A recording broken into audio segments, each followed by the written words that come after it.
விவசாயி ஜாபா என் ரேஞ்சே வேற அப்படின்னு சுய தொழிலில் மாஸ் காட்டும் இளைஞர். நம்ம இன்ஜெக்ஷனோ இந்த மருந்தோ எதுவும் கொடுக்கறது கிடையாது, இயற்கையாக தான். சம்பளம் வாங்குறதுக்கு பதிலா பலருக்கு சம்பளம் கொடுத்து இயற்கை விவசாயத்தில் கால் பதித்த பட்டதாரி யார் இந்த மணிகண்ட பிரபு? அப்படி என்ன தொழில் செய்றாங்க?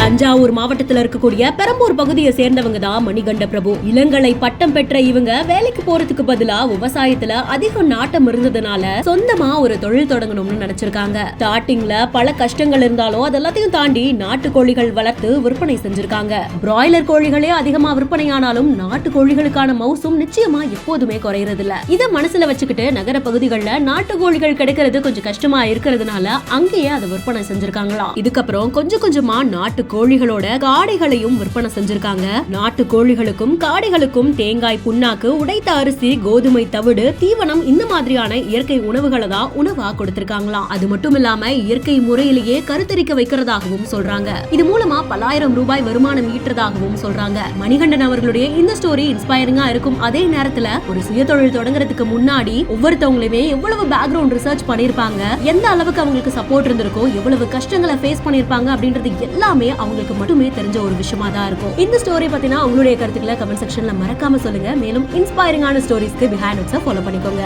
நான் சின்ன வயசுலேருந்து சண்டைக்கோழி வளர்த்துட்டு இருந்தேன். அதனால் அப்போதைக்கு சும்மா ஒரு நாட்டுக்கோழியும் 1-2 அப்படியே வளர்த்துக்கிட்டு இருந்தப்ப அப்போதைக்கு வாங்கிட்டு போனாங்க.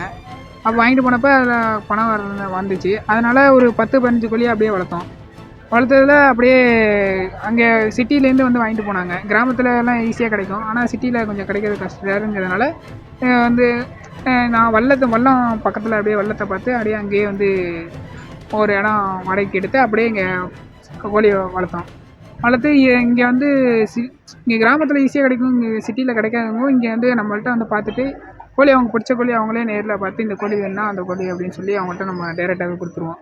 க்ளீன் பண்ணி கேட்டாலும் க்ளீன் பண்ணி கொடுத்துருவோம், உயிரோட கேட்டாலும் உயிரோட கொடுத்துருவோம். அதே மாதிரி நம்ம இன்ஜெக்ஷனோ இந்த மருந்தோ எதுவும் கொடுக்கறது கிடையாது, இயற்கையாக தான். நாட்டுக்கோழி எப்போ வளருதோ அதே மாதிரி வளர்த்துட்டு தான் வரோம்.